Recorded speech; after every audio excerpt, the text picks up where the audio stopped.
Ngwame bundu ja Kongo. Ngwame bundu ja Kongo.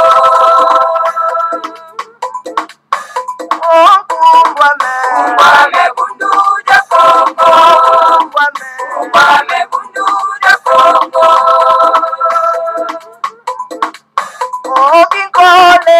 Kole kukongo ya mwenyika. Naya tena mane mumbane. Mukuluza kandanya Kongo. Kandanya Kongo.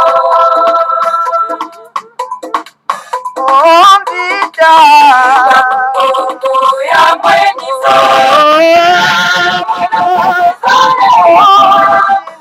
Naya tena mane mumbane. Mwana kita kukongo. Mwana kita kukongo. Kiaje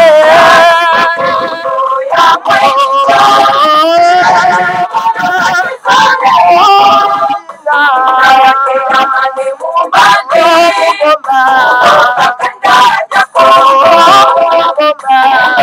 Kandanya Kongo. Tombe ya mwenyika. Naya tena mane mumbane. Uzoka tembe kukongo. Uzoka tembe kukongo.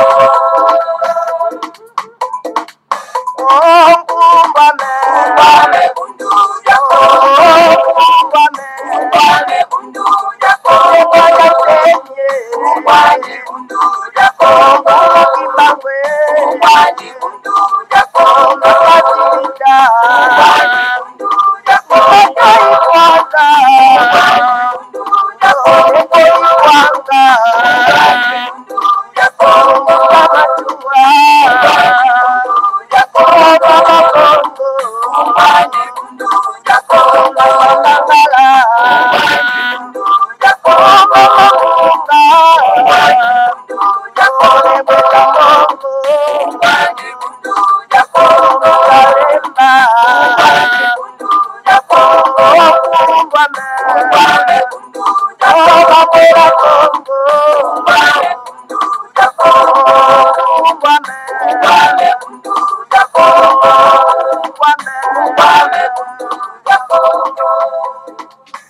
Matondo mingi baba batata bandeko balandi ya Congo bololo tala biso wana toye lisusu en tout cas na pokwa na lelo pambate lelo ezali ya solo penda mokolo mwa mposo mokolo mwa tuku mibale ya misato ya sanza zomi na moko mobu ya koto mibale na zomi na libwa tokomi bongo na ngonga ya zomi na motoba baba batata bandeko na miniti tuku mine na mibale balandi ya Congo bololo donc ngi koloba ete ngonga mine na miniti tuku mine na mibale ya sima zanga matondo mingi na bino banso ndenge en tout cas bozalaka fidélité na bino na kati na Congo bololo en tout cas topesi bino banso bayenge bambote pe balosako na bino banso ezali wa bino buta bopele bobala elingi koloba malamu koloba toye bama batata bandeko topesa bino basango ya le grand maître Fumumanda Semi à travers en tout cas ba Congo Dietunaye parce que le grand maître Fumumanda Semi tout le monde en Zambie donc voilà motinda miyabakulu en tout cas l'envoyé spécial Kuluwa Moyo Mokuluwa Moyo donc il y a communicaka na baimboka à travers en tout cas ba Congo Dieto tout le monde que en tout cas ba journaliste na kati ya mboka na biso donc bazali na perdiction baza koyeba te message nini bakoki ko transmettre mpona baimboka mpona ete bakoka kokangolama kasi tala bango balukaka lolenge te ki bakoka kozwa en tout cas le message epai ya le grand maître Fumumanda Semi mpona batransmettre yango na baimboka en tout cas bama batata bandeko bana lisanga timati balandi ya Congo bololo lelo toza na Congo Dieto liboso na mesa na biso awa. Et pour moi, en tout cas, le grand maître Fumumanda Semi, aza koloba likambo etali kubikisa bokono, en tout cas, nakati na mboka na biso. bama batata bandeko. Alors kobikisa bokono bama batata bandeko na nguya ya molimo yango esalemaka ndenge nini. En tout cas tokolanda les grands maîtres Fumanda semi na Congo Dieto 3822 Congo Dieto kotomisato na kama mwambi na tukumi bale na mibale. Alors bama batata bandeko balandi ya Congo bololo liboso ke tokenda solo pena en tout cas kuna na kati na Congo Dieto tokosala nano en tout cas moi analyse muke na maye oyo monsieur Ambongo le sujet romain parce que mon cas le sujet romain il a le passeport romain donc n'a rien à voir avec le Congo alors donc monsieur Ambongo qui est l'incarnation de la spiritualité étrangère ponako lalisa baimbo kapongi et pa wapi bango baimbaka biloko nyonso kotika na mokilo yo bango bakokende na lolo. En même temps le Vatican baza koya na bato pona koyiba mkita ya bana somi ya mboka Congo pona kokende ko s'enrichir na mboka na bango ya Rome. Alors donc Ambongo est tout simplement que l'incarnation de ce prédempteur. Le nom en tout cas na message na ye apesaki na mokolo malomingo eliti koleka epa wapi a tangaki ba poemi bale pa wapi biso to reteni pe kaka ba poemi bale wana poto mikana oko maltele na kati wana ba tata ba deko. Monsieur Ambongo alobi likambo etali solo penda ba orgueillé point liboso a soulever point ya mibale a soulever ezali likambo etali solo penda en tout cas ba arrogant point ya liboso ezalaki ba arrogant ya mibale ezalaki orgueillé. Alors donc, il faisait allusion à qui n'a deux personnes, il y a arrogant et orgueilleux. Alors, ce qui totali malamo, la déclaration ya Ambongo, ndenga salaki, moi, démonstration na omeli na yewana, il a parlé, n'est-ce pas, des arrogants. Et qui sont les arrogants? Touyebi malamo, donc, Ezali Hippolyte Kanambe, alias Joseph Kabila, moi, na touti Rwandais, mon paya, nakati ya mboka na biso. Donc voilà, un arrogant na mboka na yete, na mboka ya baninga. Parce que aiko kuta solo pena en tout cas, baimboka balala pongi, aiko kuta solo pena en tout cas, baimboka oyo bazali envoûté na yeba maba tata bandeko. Et voilà yewana komi ko tombola tolo, ko bombe tolo na ye parce que akuti baimboka baza kolala pongi. Donc, a commis arrogant. Et voilà, et le Congolais véreux, ou bazako accompagné ye, par exemple, rokola bato rokola ba mende, bango pe ba commis arrogant, koya ko prôner ko lokuta na kati na ba télévision ya ba imboka pona ko kumisa mo paya na komba Hippolyte Kanambe. Alors donc, voilà, c'est pour cette raison, monsieur Ambongo yewana en tout cas aye ko maltere na kati pona kolobela ikambo etali soro pena ba arrogant na il peut incarner par Hippolyte Kanambe. Alors donc monsieur Ambongo s'est adressé directement à monsieur Hippolyte Kanambe oyo azali mopaya tout rwandais oyo ba congolais envoûté ba benga kaye Joseph Kabila mawana bango ba maba tata bandeko même azana pouvoir officiellement. Donc, à Batami, alors Bazako Benga est toujours Joseph Kabila.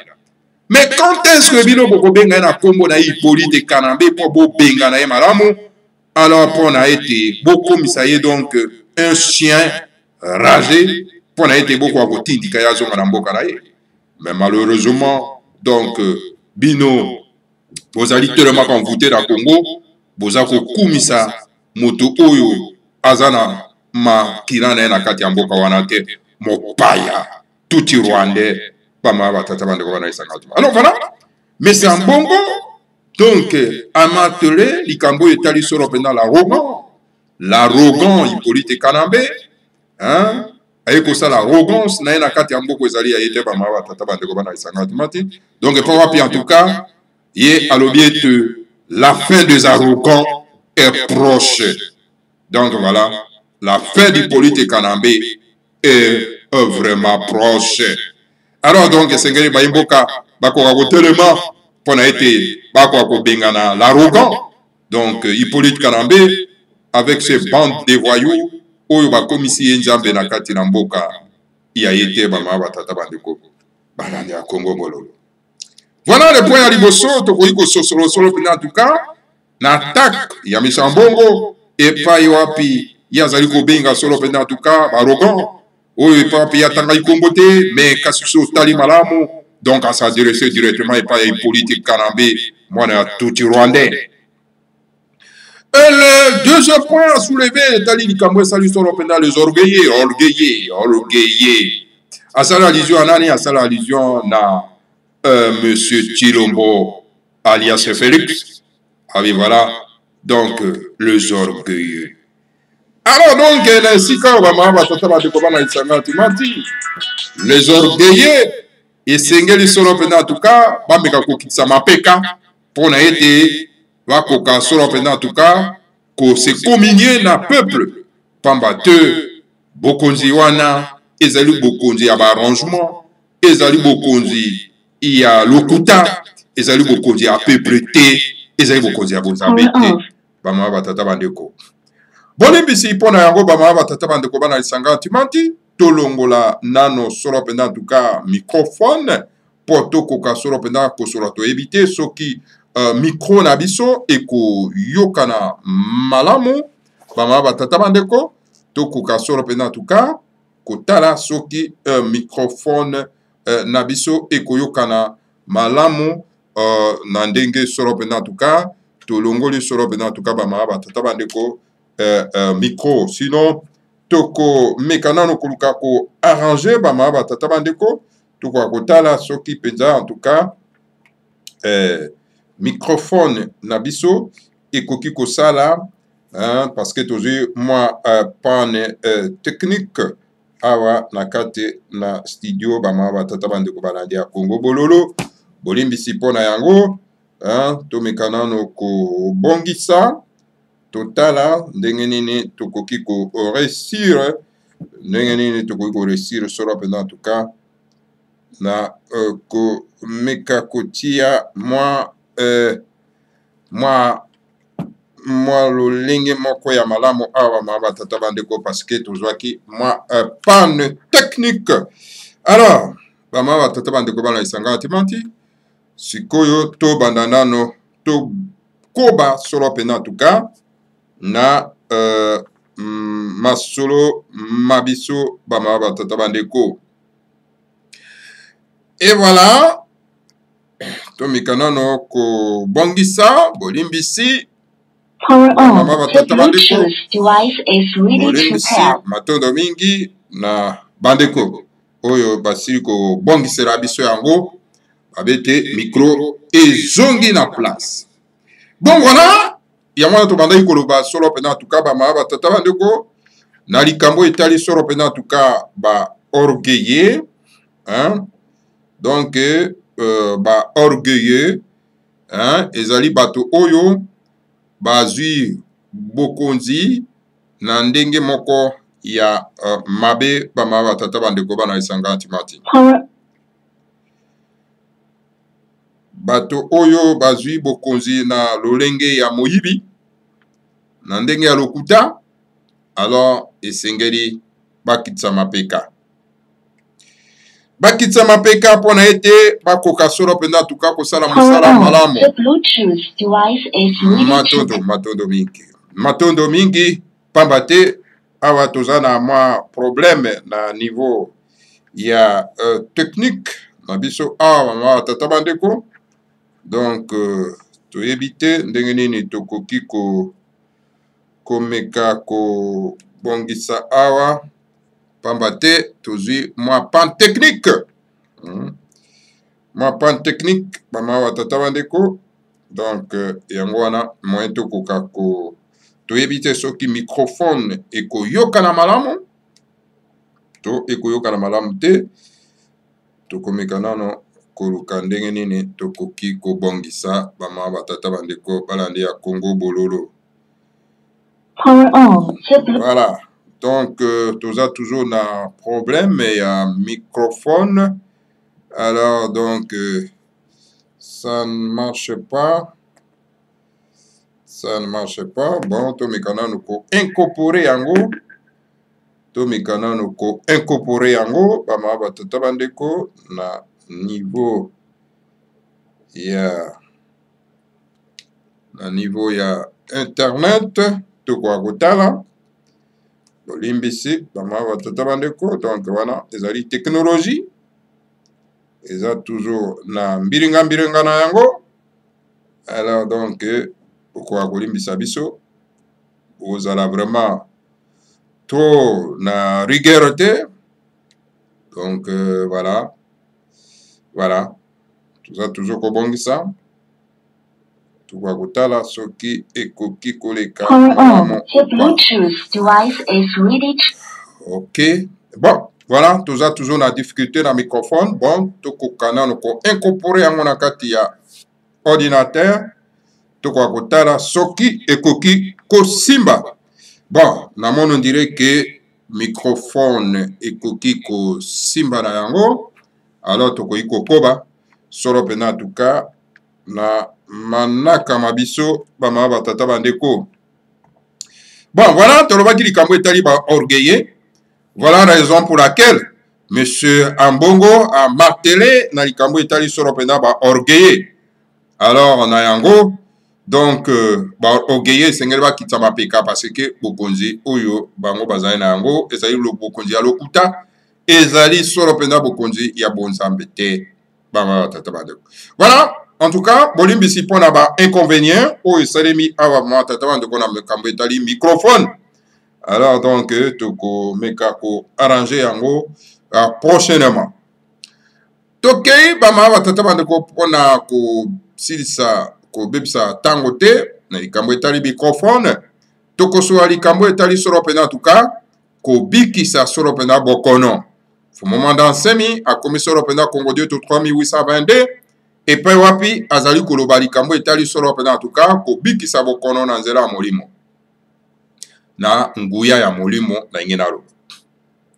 Le grand maître Fumbarase malobi balobi, le Seigneur Kimbango guérissait beaucoup de malades. Le grand maître Mondansemi a aussi ce pouvoir, mais il l'utilise très rarement en cas de force majeure. L'esprit est unique, mais il y a 7 dons de l'esprit. Le Mondansemi utilise plus son don de Longia Congo, de l'instructeur du Congo, car il croit fermement que dans la vie, il faut plutôt s'attaquer aux causes et non aux effets, aux conséquences. Donc voilà, moyebi yango malamu ete Fumu Kimbango abikisaka solo pena en tout cas bato ya bokono ebele na tango ya azalaki na kati na bomoi na mokili oyo. Alors le grand maître Mondansemi aussi donc ye pa aza na nguya wana kasi ye asalelaka solo pena en tout cas nguya wana ya kobikisa bokono très rarement asalaka yango solo pena au cas ya force majeure. Bomonaki exemple lokola bato lokola ba matezolo o bazaki donc prêt ya kotika mokili oyo mais le grand maître Mondansemi a utilisaki don wana pona ete akoka solo pena kolongwa bokono de poison oyo ba pesaka ba inokilaka ye ba mama batata bandeko boyebi yango malamu. Donc le grand maître Mondansemi a utilisaka don na ye wana pouvoir nguya wana au cas ya force majeure. Donc sengeli boko akoyeba ete elimu ezali moko kasi na yango ezali na ba don, c'est-à-dire que don sambo na kati na elimu. Fumu Mondansemi ye a utilizaka don na ye ya longi ya Congo. Pamba te ye azali instructeur molakisi monene ya Congo. Na yango azali solo pena en tout cas ko croire fermement que na kati ya bomo ya moto il faut ko s'attaquer na ba cause et non na ba effet en conséquence. Donc esengeli ko s'attaquer sika mabembe ba ezali. Et non koluka tout simplement ko s'attaquer na mwa makambo oyo ezali likolo, mais s'attaquer na mbeba. Soki bokono ezali attaquer sika oyo virus ezali ko pesa bokono wana. Voilà le grand maître Fumada Semi aza koloba. Le grand maître Fumada Malobi, beaucoup d'adeptes de Bundu dia Congo souffrent de malaria. Vous leur imposez votre main très puissante et ils sont guéris. Seulement, Kinshasa est devenu très sale. Beaucoup de flaques d'eau, beaucoup de marécages qui font proliférer des moustiques.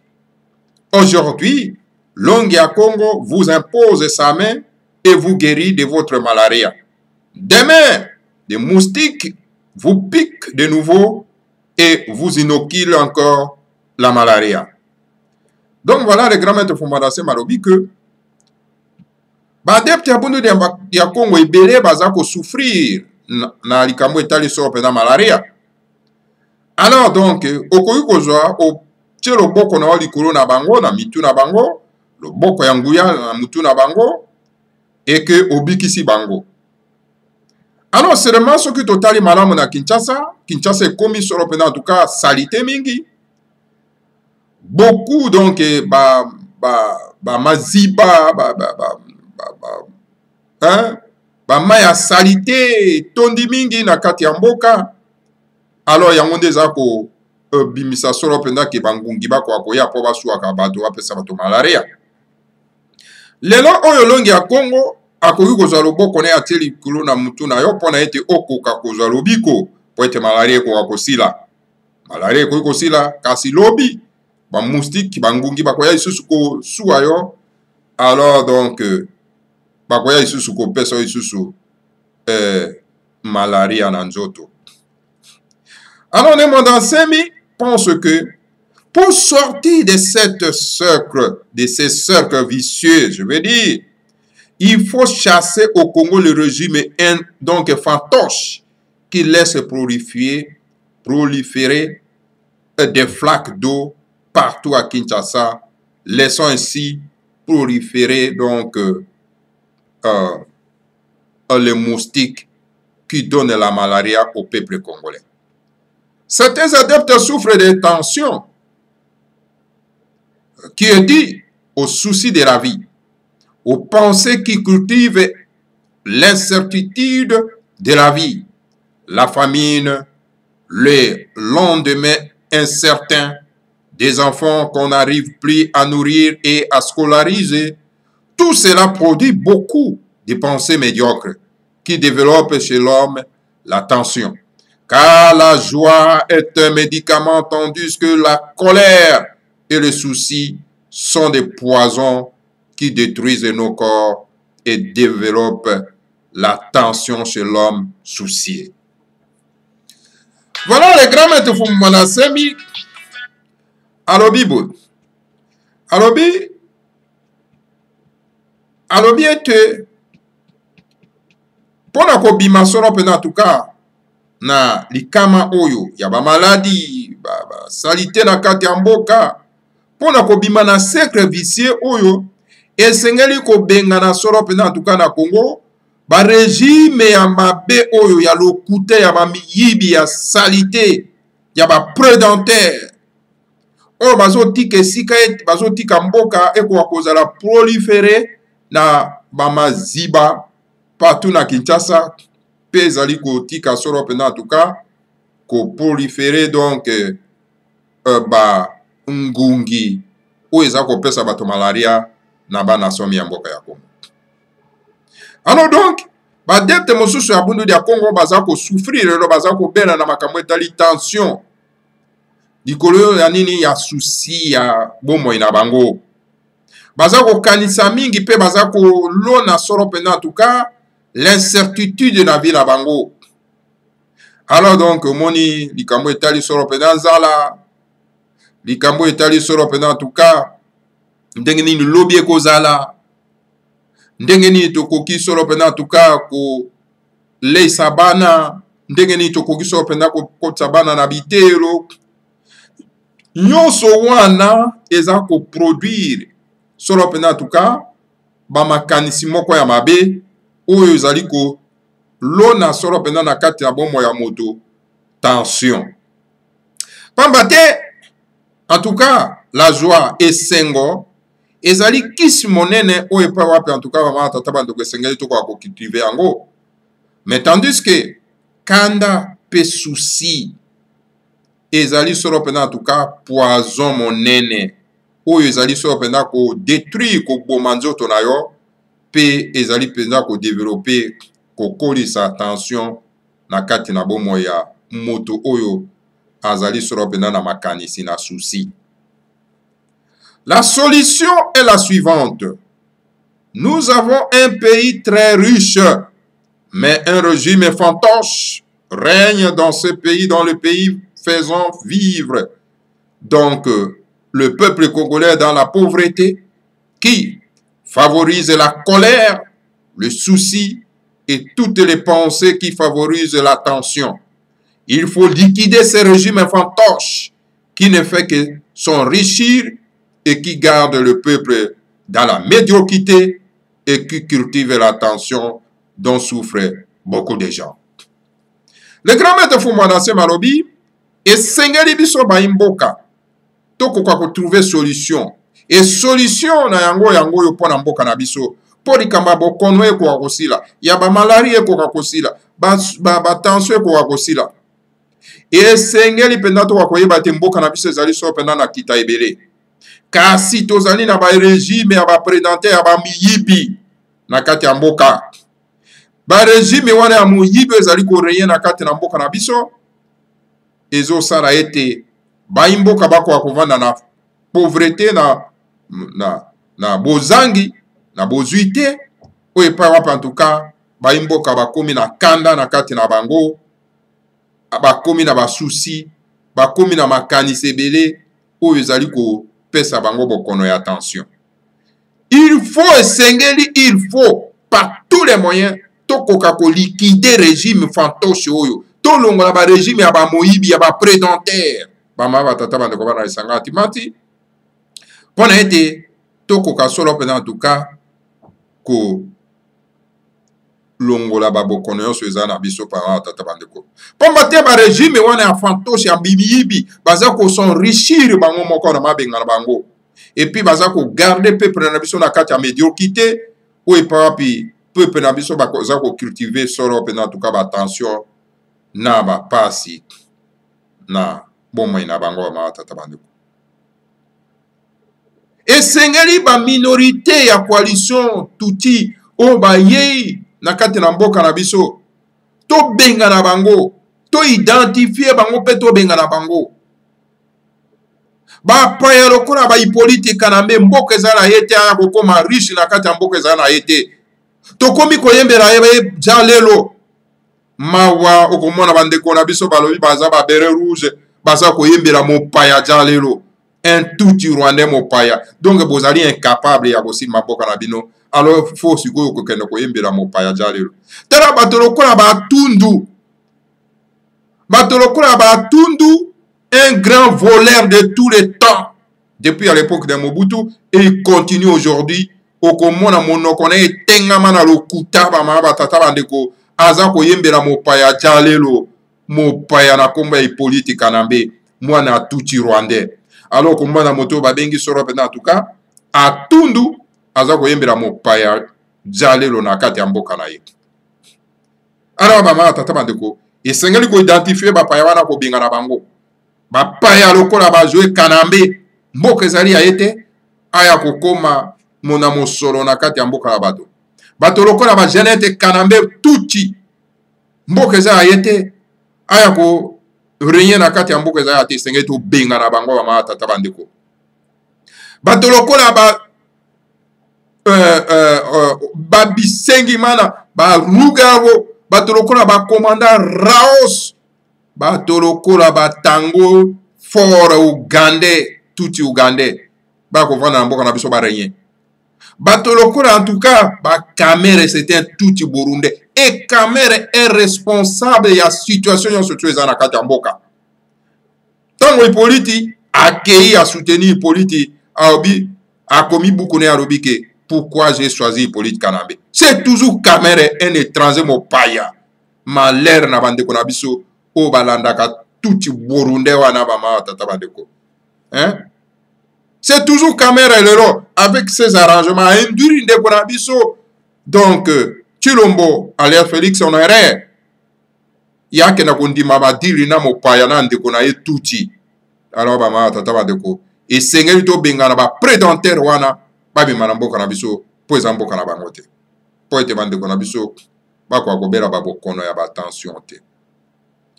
Les grands de formation Marobi, en tout cas, donc à Kobi Arobi, Kinshasa est devenu très sale. Des immondices poussent partout, qui véhiculent toutes sortes de microbes et qui donnent des maladies au peuple. Des herbes sauvages poussent partout. À Kinshasa, favorise la survie de mouches tchétchés qui donnent la malaria du sommeil, la maladie du sommeil, je veux dire, aux gens. Nemanda Semi peut vous imposer sa main très puissante qui va vous guérir de votre maladie du sommeil, mais le jour suivant, vous êtes encore piqué par des mouches tchétchés et qui vous redonnent la maladie du sommeil. La solution idéale est qu'il faut chasser le pouvoir du pouvoir. Ce régime fantoche. Idéal qu'il faut chasser donc au pouvoir ce régime fantoche qui ne s'occupe pas de la propreté de la ville de Kinshasa et d'autres villes congolaises.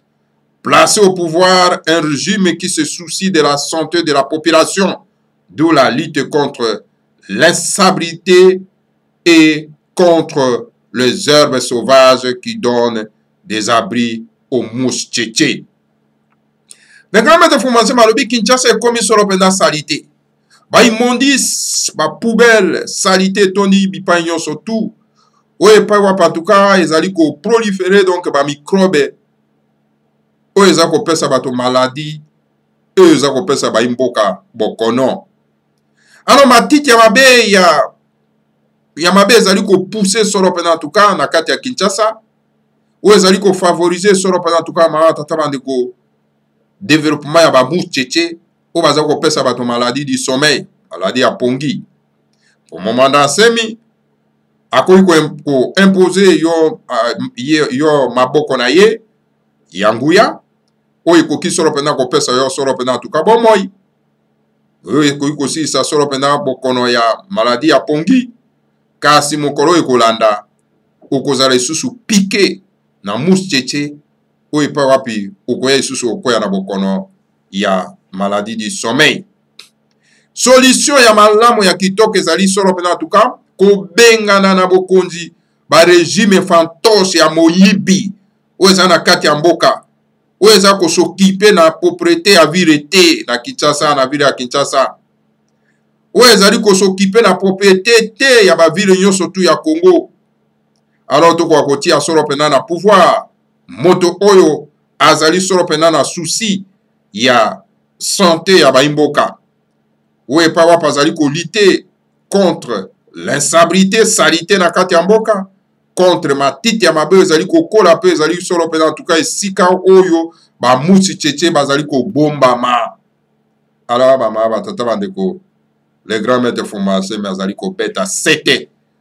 Problème na biso na kati ya mboka ezali solo pena en tout cas likambo etali ba médiocre o bazana kati ya mboka esengeli to s'occuper na bango to benga na bango po ete to kwa kotia moto oyo ya malonga oyo akoki kobongisa mboka na biso o akoki ko lutter contre salité na mboka ba tata bandeko. Nemanda Semi cherche donc à orienter le peuple congolais à lutter contre les causes de ces multiples maladies et non contre les effets, les conséquences. Car dans la vie, il faut s'attaquer aux causes et non aux effets. Donc, les grands maîtres de Fumana Semi, Azakoluka, Soropena en tout cas, Kotali Sabaimboka, orienter ba mboka bana somme mboka ya Congo pona ko bundisa solo pena en tout cas likama we komeli biso hein ko bundisa solo pena en tout cas hein likama we komeli biso na likamo etali solo pena en tout cas babokono bama tata bandeko eno koluka kaka hein kosunga kobikisa bato na bokono eza na tina te. Donc esengeli nde tokoka kobundisa cause ya babokono oyo bandeko na biso bazali kozwa batension bamutete banini malaria mpona nini bato baza kozwa bamalaria bamutete baza kopike bato mpona nini parce que toza na barégime fantoche ya miyibi baprédentaire na kati ya mboka esengeli tobenga na bango po ete tokoka kotia solo mpena régime ya malamu na kati ya mboka oyo ekosokipe na bayimboka epai wape en tout cas tokozala lisusu na santé médiocre te bamama batata bandeko balandi ya Congo bololo. Voilà en tout cas le message à les grands maîtres Fumbanda Asemi mpona likambo etali babokona na kati ya mboka. Donc bokono soki eza na kati ya mboka ezali faute ya mauvaise gouvernance, ezali faute ya baprédentaire bapaya oyo baye kokonza biso mpe baza kobebisa mboka na biso bamama batata bandeko esengeli kobenga na bango sans embauche. Sans embauche, bama tata bano. Il faut ko benga na bango. Makama ko yembela bango zali ono na kati ya mboka na biso ezalité. Voilà, bama tata bande ko balandi ya Congo bololo. Message à les grands maîtres Fumbanda Asemi o na memela kibino. Yango wana bama tata bande ko. Alors donc botika na kimia bakuru. Que le Seigneur à Congo vous bénisse tous. Bénisse Fumbanda Asemi et bénisse la République fédérale du Congo. Ingeta Ibobo. Wame bundu ya Congo, wame bundu ya Congo.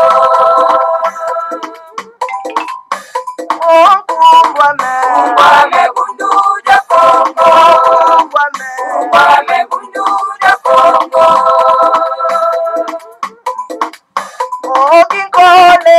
Kole kukongo ya mweniko.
Congo.